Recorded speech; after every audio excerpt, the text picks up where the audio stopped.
Then they had this fight, वो 3D को लेकर के बहुत ज़्यादा ऑब्सेस होते हैं, इसीलिए उनका रुपए पैसा नाम इज़्ज़त शोहरत।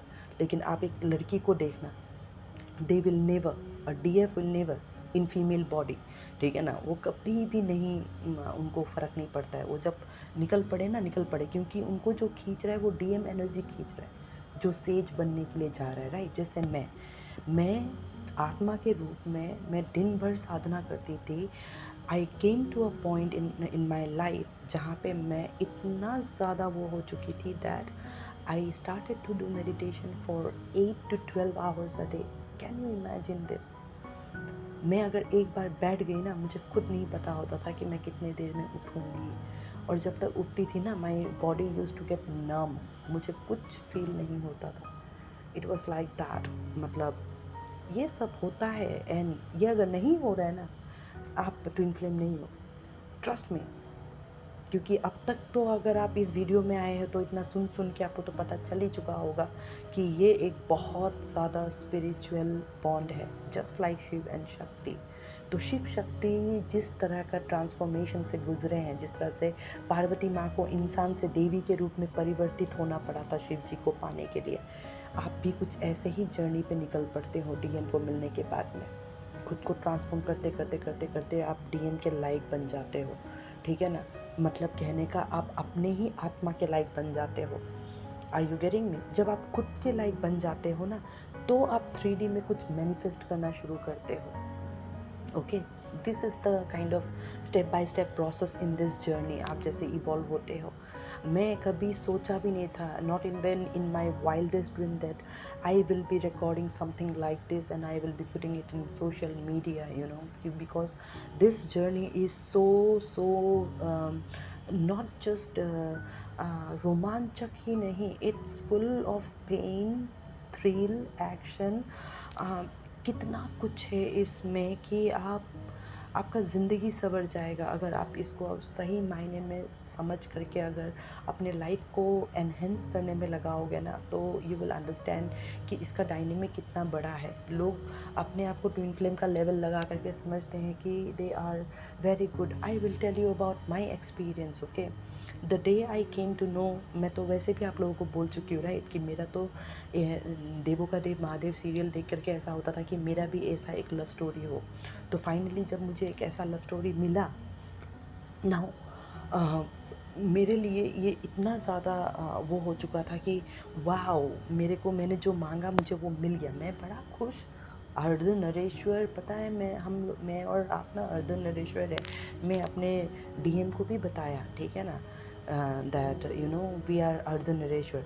क्योंकि मैंने उनको प्रपोज जब किया, प्रपोज करने के बाद में उनका जवाब आया मेरे पास में, that when I send him the message, उनका रिप्लाई नहीं आया।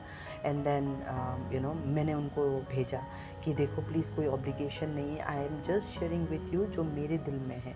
तो ज़रूरी नहीं है कि आपको भी आई लव यू कहना ही पड़ेगा, आपको रेसिप्रोकेट करना ही पड़ेगा। Okay, you are not obligated, so please don't take it like that, we can always be friends. तो उसका बाद में उनका जवाब आया। तो पहले तक तो वो सोच ही रहे थे, राइट, कि मैं क्या भेजूँ क्या भेजूँ। उसके बाद जब मैंने भेजा तो उनका जवाब आ गया कि Priyanka, I respect your feeling, but सच बात बताऊँ तो मैं ना, ये मेरे अंदर ना हार्ट है ना सोल है, ठीक है ना, I am made of stone. उनका ये जवाब आया, जस्ट सी द सिंग, ठीक है ना। उन्होंने एक ऐसा जवाब भेजा, वो भी शिव जी को मानने वाला, और मैं जानती हूँ कि शिवलिंग में शिव जी ही रहते हैं, राइट। तो अचानक से मेरे अंदर से आवाज़ आया कि ओ हो, अब तो शिवलिंग से शिव जी को बाहर निकालना पड़ेगा, मतलब कड़ी तपस्या और साधना करना पड़ेगा। तब नए नए की बात है, सोचो। मैं अपने ही मुँह से अपना आने वाला ज़िंदगी के बारे में बखान कर रही थी। Are you getting me? आपके साथ भी कुछ ऐसा ही होगा, इसलिए आपके मुंह से जो निकल रहा है ना, पे अटेंशन टू दैट।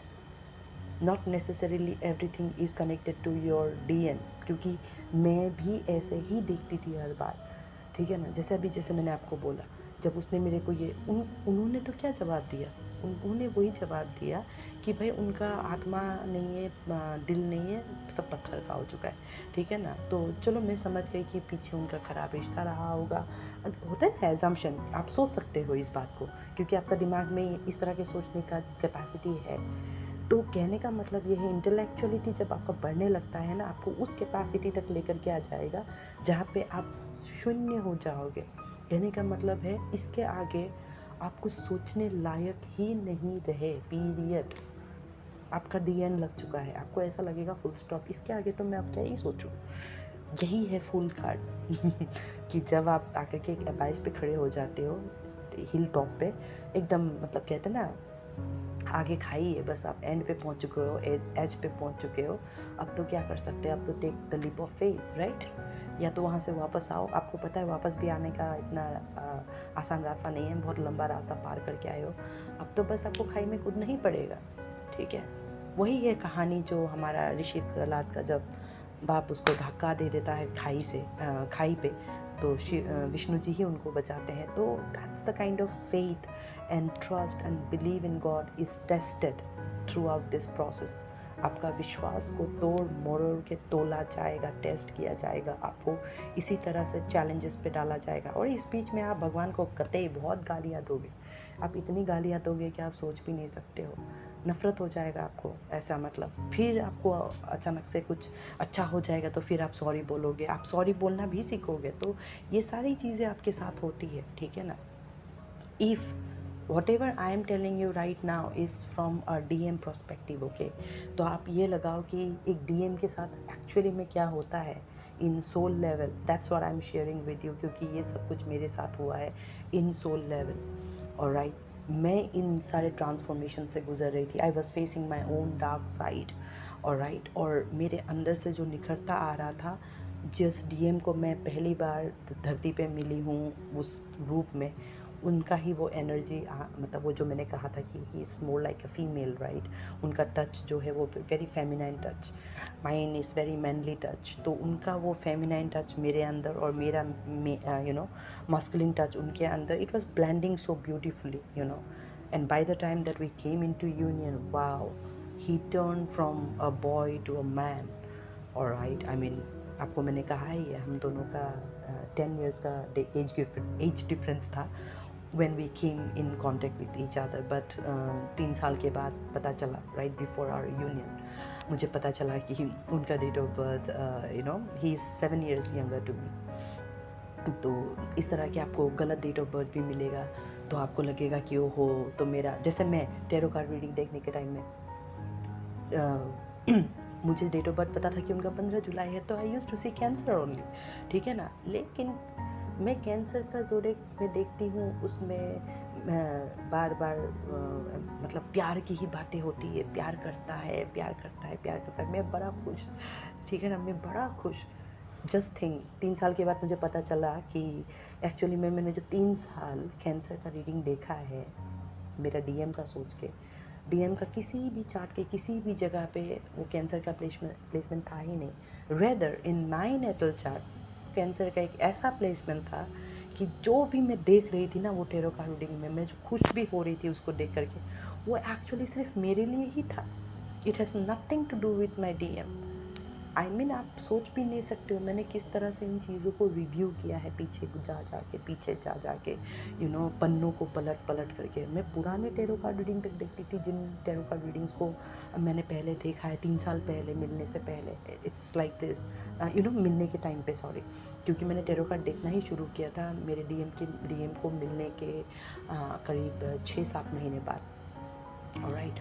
तो उसके बाद में क्या हुआ, जब प्रपोज़ किया तो उन्होंने तो मेरे को ऐसे भेज दिया, तो मैंने उसको बड़ा लाइटली लेकर के मैंने कहा चलो ठीक है, मैं पत्थर से शिव जी को निकालने की कोशिश करूँगी and I will continue to be with him. And बस अब प्रपोज़ कर देने के बाद में तो मैसेज ज़्यादा जाने लग गया, message he never used to reply me, मेरा ही मैसेजेस जाता था, कुछ ना कुछ मैं बातें करते रहती थी उसके साथ। मुझे ये भी नहीं पता कि he ever read my messages और नॉट, ठीक है ना। लेकिन 6 महीने बाद में जब बात करती हूँ तो मुझे उनसे ये जवाब मिलता है कि इतने सारे प्रेशियस मैसेजेस तुम गलत इंसान को भेज रही हो, इस तरह की वो बातें करते थे। बिकॉज प्रपोज़ करने के बाद में तो उनका कोई जवाब आया आया ही नहीं है। अभी भी मैं उनके टीम में हूँ, उनके अंडर ही काम कर रही हूँ, लेकिन ना अब थोड़ा सा प्रपोज कर देने के बाद में अब रिवील हो गया है ना दैट अभी तक तो बस आँखों में वाला इशारा हो गया है वाला चीज़ चल रहा था। अब तो मैंने डिस्क्लोज भी कर दिया that I feel for you this way. तो ही बिकम मोर कॉन्शियस। तो जैसे ही वो कॉन्शियस हो गया ना, वो पहले जैसे रहा करता था हंसते बोलना, थोड़ा सा खुश मिजाज टाइप का, सबके साथ वो घुलना मिलना, वो थोड़ा सा धीरे धीरे ना उनका कम होने लगा। और जैसे ही मैं आ जाती थी ना, एक होता है ना अलर्ट हो जाना, कोई और भी ज़्यादा कॉन्शियस हो जाना, ज़्यादा कॉन्शियस होकर के आप जब कुछ और करने जाते हो, कुछ आपसे और हो जाता है, उसके साथ ये सारी चीज़ें होने लगा। और मैं तो फिर भी बिंदास, मैं तो बोल चुकी आई लव यू, मैं अब उसके पास जा रही हूँ। मैंने कभी भी ये जानने की कोशिश ही नहीं की है कि उसको कैसा लग रहा होगा, क्या फ़ील कर रहा होगा। मुझे सिर्फ मेरे इमोशन से मतलब है, मुझे सिर्फ मेरे फीलिंग से मतलब है। Are you getting me? I have become now selfish in a way. मुझे सिर्फ अपना फ़र्क पड़ रहा है। मैं ये जानने की भी नहीं कोशिश कर रही हूँ कि he is in such a designated position, right? और मुझे उनको इस तरह से फ्लोर पे या कुलीग्स के पास, I mean I should give him that space, right? क्योंकि ऑल ऑफ अ सडन उनको भी ये बम्बार्डिंग हुआ है। He was not expecting this out of the blue. I mean कहाँ से, अभी अभी 2 महीना नहीं हुआ इस लड़की को टीम में आए हुए, and like she landed up proposing. तो उसको समझ में भी आ गया कि गट्स क्या है। ऊपर से ऑफिस का माहौल, खामखा का बात फैल जाएगा तो कितना बड़ा बात हो जाएगा। जैसे मैंने आपको कहा कि डीएम को बहुत ज़्यादा ये रहता है 3D का ना, स्टेटस, नेम, फेम। 3D में जैसे वो आत्मा के रूप में भले वो लड़की जैसा हो, लेकिन 3D में तो एक मेल बॉडी में तो एक सीनियर जीएम है, तो उनका एक अलग ही रॉब है, उनका एक अलग ही ओहदा है, राइट, कंपनी के अंदर। And he is a very oldest employee, और राइट, उनको मैं जब मिली उस कंपनी के अंदर 11 साल हुआ, और राइट। और जस्ट थिंक, 11 साल उनको कंपनी में कंप्लीट हुआ और मैं मिली उनको when I was 38 years old। जैसे मैंने आपको कहा है मेरा, I was 38 years old when I met him, and that's adds up to 11। आपके ऐसे कुछ सिंक होंगे मिलने के टाइम पे, और राइट। तो ऐसे कई सारे सिचुएशंस हमारे बीच में आई मीन क्रिएट होने लग गए। Anyways never mind. उसके बाद मैं आपको ये कहने की कोशिश कर रही हूँ कि आप जब इस जर्नी पे आते हो ना, तो आप ये तैयार रहना कि आपके साथ में एक जो इवोल्यूशन, आत्म मंथन, मन मंथन और आत्मा विश्लेषण जिसको कहते हैं ना, आपके साथ में एग्जैक्टली यही होता है, ठीक है ना। आपको ना ऐसे एक एक पन्ना बैठ करके पढ़ाया जाएगा, लिखाया जाएगा, समझाया जाएगा, बुझाया जाएगा, समथिंग लाइक दैट। और गरुड़ पुराण में जो भी कुछ लिखा हुआ है ना, एक डीएम ये सब कुछ महसूस करता है। I am talking about the soul energy of a DM. जैसे मैं हूँ, ठीक है ना, जैसे शरीर में मैं औरत, लेकिन आत्मा में एक मैं आदमी हूँ, और right, I am a DM in my soul. तो मेरे साथ में वो सब कुछ हुआ है जो गरुड़ पुराण में लिखा गया है।